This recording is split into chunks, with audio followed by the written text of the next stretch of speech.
Hey, what is going on, crew? So we just finished recording our very first episode of Smite the Basics, and now we're on to episode 2. We're going to try and make this one insanely fast. So if I'm speaking really quickly, that's for a reason. First of all, we're going to go straight to his build, and we're going to untick all of these. And we're going to start from the very beginning. First of all, you build Warrior Tabby. The reason for this is because the power is better than the attack speed if you were to build Ninja Tabby. Comes with 18 movement speed.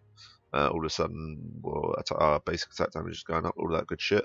Hide the Urchin, perfect. It goes up, takes up our protections quite a bit. The reason why we build this second item is because we don't really need damage just yet. The damage from Warrior Tabby will see us through. This comes with 250 health, which is really nice, 250 mana, which is fantastic, some base protections, but it comes with a passive, which means that when you get an assist or a god kill, so when you kill a god or one of your friends kills a god that you've helped kill, you gain 3 magical protection and 3 physical protection. That gets you 1 stack. You can stack up to 10 times, which means that you can end up killing and assisting on 10 gods, and you end up with an additional 30 magical and physical protection, which basically means that this item that comes with 35 of each now actually comes with 65 magical protection and 65 physical protection when fully stacked. So that would mean that we'd be sitting at 137 physical and 113 magical, which is a ton because it's our first item. Executioner comes with 30 physical power, not a great deal, but it comes with a lot of attack speed. This is going to be our only attack speed item, is just to get him up to a point where he swings at a good speed. Basic attacks against an enemy reduces the target's physical protection by 12% for 3 seconds, can stack 3 times. So as long as you land 3 hits within 3 seconds, your target's going to have reduced physical protection by, what is that, 24, 36% less. So that's really cool. As you can see, our attack speed just went from 129 up to 154. Even more power, good. Now the reason why we go into Void Shield next, which comes with more physical protection, is because there's a very good chance that you're going to be going up against 2 physical and 1 mage, 1 magical, or 3 physical and 2 magical. If for some reason you're going up against 2 mages and 1 physical, or 3 magical and 2 physical, depending on the game mode, then you're going to want to swap these 2 items, because this Ansel comes with magical protection and this Void Shield comes with physical protection. Typically you want to build it in this order though. That gives us even more physical protection, so we're getting hit not very hard by physicals anymore. Also comes with physical power, perfect for us, even more physical power, good. It also has an aura where it reduces the protections of enemies within 55 units by 20, so you're dropping their physical protections by 20, which is really good. Next, Ansel, as you can see, our magical protection is lacking a little bit. You're going to be getting hit by mages pretty hard right now, so when we build this, that takes it straight up, almost in line with our physical protection. Comes with 60 magical protection, comes with 25 physical power, which increases our power by even more. Comes with 10% cooldown reduction, which we looked at in the previous video. If you haven't checked that out, definitely go check it out, because it will tell you exactly what all these things mean. And it's got a passive on it, what it means whenever you take damage from a magical ability, so be that a guardian or a mage, you silence all enemies within a 20 unit range for 1 second. Cannot be triggered more than once every 60 seconds. What this means is when you jump into a mage or when you teleport into a mage, if they use an ability on you, they get silenced. So it just gives you a little respite between, it allows you to deal some damage without taking a ton of damage like straight away. Shifter Shield comes with 40 physical power, bang, up to 185. That's an insane amount. And it comes with 20 of each protection, so that takes us up nicely. And it has a really awesome passive, guys. It comes with a passive where while you're above half health, you gain 20 physical power. So when you've got lots of health, you're really strong and you deal lots of damage.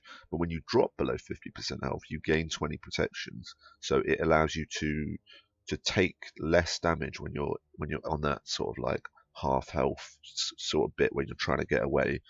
So that's really good. that's the full build. It's not perfect. There will be plenty of people out there that say that they've got better builds. For me, these builds are personally what I think is going to work best for somebody new to the game, and needs to sort of get used to exactly what the game's all about, and nothing too complicated. Later on, you might want to switch it up, but personally, I think this is a very rounded build that should work for everybody. If you are doing something like Siege or Conquest, you can swap out the Executioner for the Crusher, because it comes with a passive that allows you to take down Phoenixes and Towers quicker. Going on to Relics, I really like Sprint on Thor. I think that you use your hammer to get in quite often, and it leaves you a little bit stranded. Sprint can sometimes get you out of tricky situations. I like to pick up Sanctuary second item, just because they do start to hit quite hard, and it's nice to have an immune to damage. And then obviously if you need beads or meditation, you can swap that out when needed. You've got healing potion and ward is what I typically take out. And then you've got your 2 elixirs afterwards. Anyway, that's the item side of it all done. So we go on to abilities. We'll clear these abilities, and we're going to level it a little bit like this. First, we're going to run through the actual abilities as it goes. Thor gains physical power for each enemy god within 30 radius of him. Sorry about that. Yeah, so he gains. Here we are. He gains physical power for each enemy god within a 30 unit range of him. So max stacks 3, you can end up with an additional 30 physical power if you've got lots of people around you, if you're in the midst of a fight. Your first ability is a hammer that you chuck out. It's a line chuck, so you chuck it out in a line. Thor throws something forward, doing damage to all enemies in its path. If it hits twice, minions will take half damage on the return, while gods take double damage on the return. While his hammer is flying, pressing the button again will allow Thor to teleport to his hammer. It does a decent amount of damage, going from 50 at level 1 to 210 at level 5, plus 30% of your magical scaling. Your physical scaling, your physical power. Has a 12-second cooldown. It's pretty good. Tectonic Rift. Basically, you create a wall in front of you that stuns gods if they're hit by it. The wall lasts 4 seconds and can also be used to stop enemy gods from hunting down one of your teammates, or stop an enemy god from running away and getting back to safety. So quite a nice little move that he's got there. Berserker's Barrage is a spin that spins 20 radius, lasts for 2 seconds, and in that 2 seconds hits 5 times. The damage is actually really nice on that. It's got a 13-second cooldown, and yeah, it's pretty darn good. His ultimate, that has a 90-second cooldown, allows Thor to leap into the air and sit in the air for I think roughly 4 seconds and choose where he wants to crash down and deal damage and stun all enemies within a 20 radius. When he crashes down, he does a ridiculous amount of damage. You do 350 at max rank, plus 120% of your physical scaling. So for our build that we've built right here, you're going to be doing, at level 20, you're going to be doing 350 plus roughly 210, because 120% of 185 should be about 210. So yeah, 210 plus 350, you're going to be hitting for somewhere around about 560, maybe take away protections 500. So you basically land on the floor, do 500 damage, and stun everybody that is within that radius for 1.5 seconds. As soon as you land, hit him with the Berserker's Barrage, do roughly another what is it? It's 100 per tick. Ticks 5 times. So that's 500 damage plus 45 of your. So that's like 90 on top. So 190 per tick times 5. It's going to do roughly like 800 damage. So you can end up landing doing 500, or possibly even more, and then spinning and doing another 800. So you're going to do most of or a lot of somebody's health with these 2 abilities just on their own. So the way that we're going to build this guy is going to be a little bit like this. We're going to start with spin, hammer, spin, Tectonic Rift, just so we've got it. Your Anvil of Dawn as your ultimate, because we're level 5, so we need to pick that up. Then we're going to get spin, hammer, rift, ult. Spin, hammer, rift, ult, spin, hammer, hammer, ultimate, rift, ultimate. And that should do it. So if I went a little bit fast there, like I said, guys, go and rewind it. But that should basically allow you to do what we're going to do. So we're going to quickly go check out exactly how we're going to play this dude. So into jungle practice we go once again. Quickly set that down to Thor, locking in. So yeah, what we're going to be doing is we're just going to build the build that we've already got, get ourselves up to level 20, and just practice. We're going to practice three ways to fight with this guy, and we're just going to go through it now. So we've got our Harley the Urchin, our Executioner, our Void Shield, our Ansel, our Shifter's Shield. We're not going to worry about that too much. We're going to get ourselves up to level 20 as quickly as possible. God, I hate this little well. It always does me over. Come on, you sod. Right, done. So, these are. Alright, perfect. Fantastic. So, the combos. There's a couple of them. The most classical one is something called the double tap.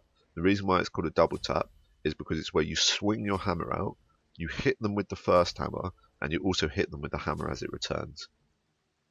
If we quickly look at the ability again, gods take double damage from the return. So that means if we hit for 100 when we chuck it, let's have a little look. We hit for 190, but on the return we hit for twice that. So it's incredibly good for that. But not all gods like Ra, that are robots, are going to stand still for that. So for that reason, we start with our 2, we line it up. Once we've got him lined up, we lay it down, which is going to stun him, and straight away afterwards, we do our double tap. That's going to be the main way that we deal our damage. So let's give a go at that again. This is going to be sort of your range poke. You can start your engagement with it, but this is just one of the main ways to do a lot of damage. Like, I mean, we've done a quarter of his health there with essentially one ability. Also, when he's stunned, there's a good chance that your teammates will see that and jump on top of him, which is really good.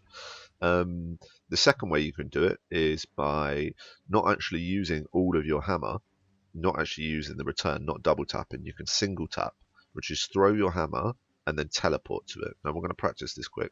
We're going to throw a hammer, and when I see it almost at the end, I'm going to press 1 again, and it's going to allow us to teleport to it. So let's give it a go. There we go. So I pressed it right when it was out. It might take a little bit of practice. It's probably worth going into jungle and just practicing it a little bit just to see if you can get it down. As you can see, you can mess it up. There we go. We didn't really go very far there because I done it too late, as you can see. And equally, if you are running away and you're in a load of shit and you do it too quickly, you don't really go that far either. All it's going to take is a little bit of practice, and it's more timing than actually looking at where the hammer is. It's roughly, that was even a little bit quick there, but it's roughly just under a second. So what we're going to do is we're going to use that to teleport in, and then we're going to spin him. And then afterwards we're going to stun him and hit him a couple of times. So let's do it. We're going to teleport in, we're going to spin, then we're going to stun him, and we're going to hit him a couple of times. So we'll give that another go because I actually didn't hit him with our hammer. So I'm going to try and get a little bit closer this time. Teleport in, spin. Our stun was down, but we got it in the end, and then a couple basic attacks. So we'll wait for everything to come off cooldown. We'll see if we can do that a little bit better this time. The issue with him is he stands next to a wall, and you can't teleport to the hammer when it's in a wall. So we're going to try with this guy instead because he's not so close to a wall. So, bosh, we're in. We do our spin, almost fucked it up. Stun him, hit him a couple times, and you've done a ton of damage by the time that goes down. So there's another way that you can do combat. It's a little bit risky because you're left out really close to him doing basic attacks, but he is stunned, and your team should probably help you out. Secondly, our ult is ult can be very easy or it can be kind of difficult. So we're going to just do the normal one, which is ult in. When we hit and land the floor, when we hit our ult and land on the floor, we're going to do our Berserker's Barrage, our number 3, which is our spin, and we're going to do a ton of damage. So up we go. As you can see, you can go really quite far range with it. You get around about 4 seconds in the air, and then when you eventually land, you do a ton of damage, and you hit your 3 straight away, spin, do a couple of basics, stun him if you need to, if he's walking around, running on it, which he will be. And it's a pretty good way of shredding what seems to be about 50 to 70% of their health, depending on the target. What we're going to do is we are going to go explain these buff camps while we wait for our ultimate to come back. So if you don't know about buff camps, these purple ones are attack speed. You won't find attack speed in every game mode, but what you can see there is it just took our attack up to 169. I'm not sure if I can cancel this. I can't cancel it, but that increases your attack speed. Blue ones are mana. So not only does this increase the amount of mana that you get back, so it increases this here, we're gaining 10.2 mana per 5 seconds. Not only does it increase that drastically, but it also gives you cooldown reduction, which as we can see here, we're only on 10, so it would give us another 10 and allow us to use our abilities even more often. Speed camp you won't see in every game mode, I think, actually only in Conquest. But what speed camp does is it increases your movement speed by a considerable amount and allows you to run around at roughly 500. So that's really cool. Red buff you will see in almost every game mode. Red buff is damage.